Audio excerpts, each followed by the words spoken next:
troisième. Quand je dis pratiquer, c'est faire des bruits pour soi-même, tapoter. Souvent à l'école, je prenais mon classeur de français, là que je tapotais, je cherchais des sons et je me disais ah ça pourrait être bien pour faire pour une vidéo, ça pourrait être un bon trigger, etc.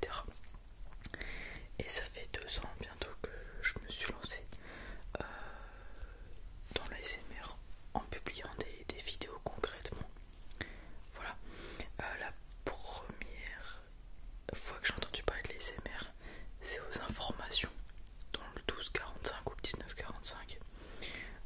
J'ai donc écouté et ça tombait entre guillemets pile poil, mais en fait genre 2-3 jours après je suis tombé malade, j'avais rien à faire et je voulais dormir absolument parce que j'étais vraiment fiévreux et donc j'ai écouté beaucoup d'ASMR durant cette période, enfin quand j'étais malade, et je regardais, alors je sais plus son nom exactement, je crois que c'est ASMR Kitten, je sais plus c'est quoi, mais en fait je me souviens d'elle parce qu'elle parlait je sais pas combien de langues.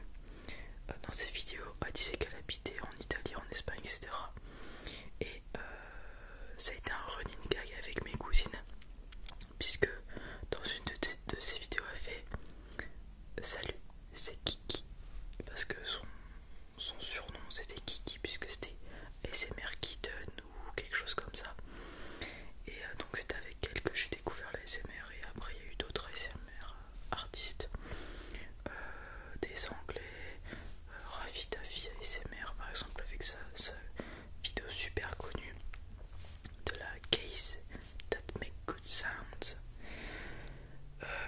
Et puis après il y a tous les autres ASMR artistes français que j'écoute, donc Made in France ASMR. En ce moment j'écoute beaucoup JP je crois, ASMR. C'est une américaine je suppose.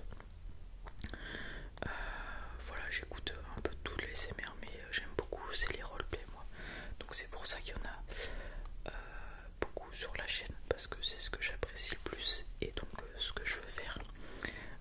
D'ailleurs désolé si en ce moment il n'y en a pas beaucoup, c'est parce que je me suis un peu lancé le défi de faire une vidéo par jour pendant le mois de mai. Sauf que si je devais faire un roleplay par jour durant le mois de mai, ça serait trop compliqué. Du coup là je varie, je fais un peu de tout. Donc il y a des roleplays dans la semaine, enfin de temps à autre, des vidéos anecdotes comme je l'ai fait hier. Il y a eu deux vidéos que j'ai beaucoup apprécié faire du coup sur mon PC, où je vous ai fait un diapo. Donc une c'était de la vulgarisation scientifique sur le Big Bounce, et l'autre c'était sur mon programme de muscu. J'ai vraiment aimé les faire ces vidéos là, donc j'en referai des comme ça. Et voilà, tout ça pour dire que vu que j'essaye de faire une vidéo par jour pendant le mois de mai, il y a un peu moins de roleplay parce que faut quand même trouver l'idée dans ma tête, parce que sinon je ferai tout le temps les mêmes roleplays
du Maghreb ou du Portugal, de l'Espagne, de l'Italie, puisque j'entends souvent ce terme en fait. Et donc dans ce bled, donc le village, j'avais beau être très jeune quand j'y suis allée, en fait c'était tellement un petit village qu'il n'y avait pas de voiture, donc je pouvais me balader comme je voulais, mes parents me laissaient vagabonder, et c'était cool parce que du coup je courais un peu partout, et il faisait super chaud, et en fait il y avait une fontaine publique avec des gobelets, et donc j'allais boire à la fontaine quand j'avais soif. Et autre truc, mon frère était venu, sauf qu'il était très jeune, de 3 ans max, et une soirée, et en fait il ouvre une porte, donc à quatre pattes, il ouvre une porte, il pose sa main, et il y a un scorpion qui l'a pincé ou mordu, je sais plus c'est quoi trop, je sais plus c'est trop quoi l'histoire, et donc il se met à pleurer, crier. Mon tonton fout un giga coup de balai au scorpion, et ils ont demandé du coup à une voisine, une vieille dame, si c'était dangereux et tout, et finalement non, rien de grave, il s'est juste fait pincer à mon avis assez fort, et donc il a pleuré, voilà. Autre truc, en fait il y a pas mal de choses à raconter, vu que j'y pense, je me souviens de choses. Alors je m'en souviens pas personnellement, mais c'est un truc que ma mère m'a raconté. Une fois j'étais allée avec mon père une après-midi avec lui et ses potes, et ils se sont mis sur un pont je crois, et ils se sont rasés les cheveux tous, et j'ai dit que je voulais me raser les cheveux, et du coup quand je suis rentrée j'avais la tête tondue, et ma mère ça ne lui avait pas plu, voilà. Je crois pas que j'ai d'autres anecdotes, à part qu'il y avait une fête du village l'année où on y avait été, mais voilà, c'est tout, rien d'autre. La sixième, certaines de mes tantes, donc que je considère tantes, j'appelle tantes, sont en réalité mes cousines. Je m'explique. Mon père c'est le dernier d'une famille de 7. Donc en fait la plus grande de mes tantes a eu des filles très jeunes, et donc en fait mon père a été tonton à 6 ans, et ce qui fait que du coup mes véritables cousines ont genre, il y en a une qui a 40 ans, l'autre 38, et l'autre ça doit être pareil, quelque chose comme ça. Donc en fait elles ont 20 ans de plus que moi, et il y en a une d'ailleurs de mes cousines, c'est un peu compliqué, mais qui a eu une enfant aussi très jeune et qui est plus vieille que moi. Je sais pas si vous comprenez. En gros, là il y a ma tante, ma vraie tante, donc qui doit avoir 60 ans, quelque chose comme ça. Il y a mon père qui est là, qui est plus jeune, donc beaucoup plus jeune. Ma tante, elle avait des cousines qui sont du coup ici par rapport à mon père, et mon père il m'avait moi qui suis ici par rapport à mes cousines, et certes, et une de mes cousines m'a fait une petite cousine du coup qui est ici par rapport à moi, puisqu'elle a un an de plus, et donc voilà, j'ai un petit cousin qui a 2 ans de moins que moi, et une petite cousine qui est plus grande que moi, et mes cousines sont beaucoup plus grandes, voilà. Et donc mes petits cousins, petites cousines que j'appelle cousins cousines, puisque ils sont plus proches de moi que mes véritables cousines du coup. En fait, et bah ma tante c'est leur grand-mère, et ma grand-mère c'est leur arrière-grand-mère. Tout simplement, c'est un peu compliqué. Je crois qu'il y a pas mal de personnes qui sont dans ce cas aussi, qui ont des tantes très âgées, ou alors qui sont tontons très tôt, etc. Bah voilà. Bah, avec la différence qu'il y a entre mon père et ma tante, c'est ce qui fait le truc. Et voilà. Du coup, après 7, alors là ça parle de voyage. Donc comme je vous ai dit, j'ai été aux Pays-Bas pour les cartes Pokémon, mais j'ai déjà été aussi via le collège en Italie et en Allemagne, parce que j'ai fait LV1 allemand. Je ne parle pas un très trop mot d'allemand, je sais pas comment j'ai mon bac d'allemand et tout, je sais pas. Et en Italie parce que j'avais fait latin tout simplement.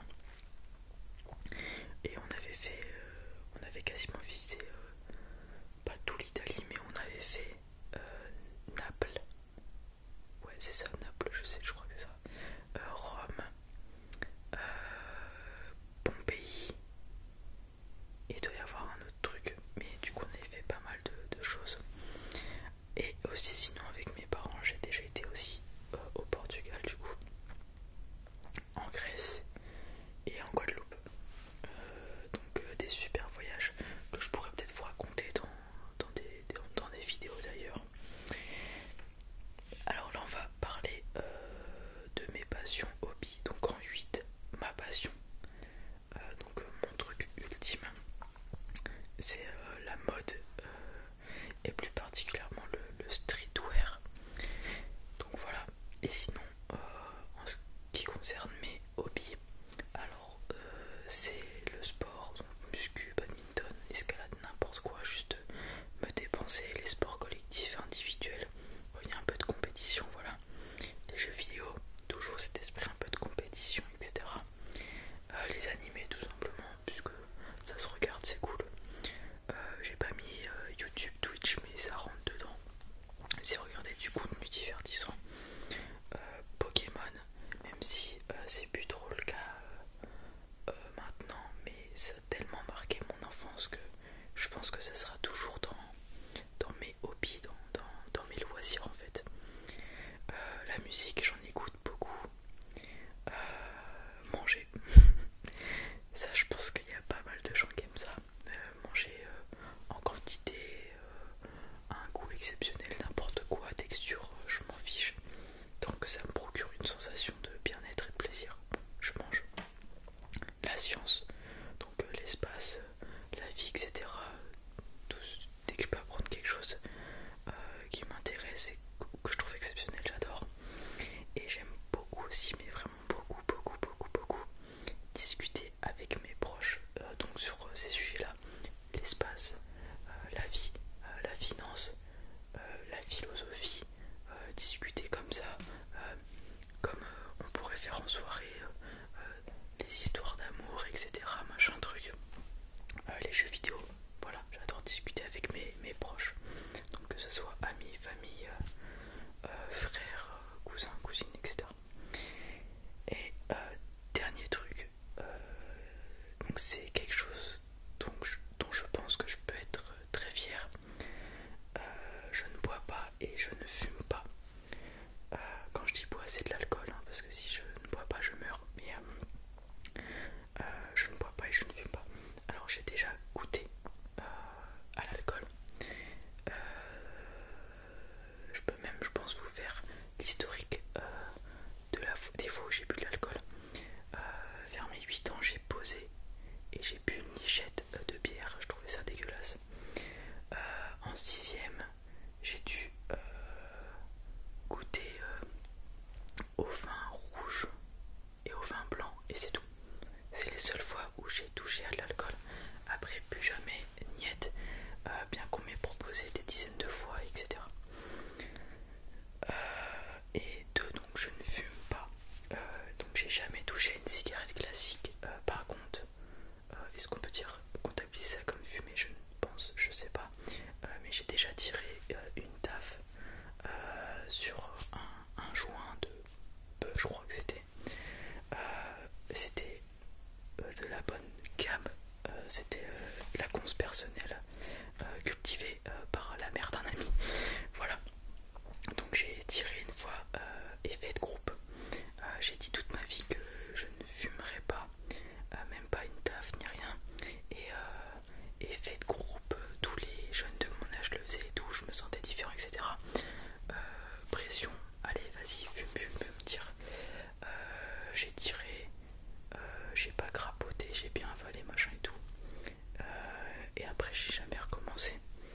Et parce que c'est pas ma philosophie. Et puis j'avais dit à tout le monde que je le ferais jamais et je l'ai fait, donc j'étais vraiment déçu de moi. Ça a été 2-3 jours où j'étais vraiment dans le mal puisque j'avais niqué un de mes principes bêtement, mais bon, c'est la vie, je le recommencerai, je le ferai, je ne le referai plus jamais. Et en plus, pour avoir des sensations, il faut bien plus qu'une taf, donc ça veut dire qu'il faudrait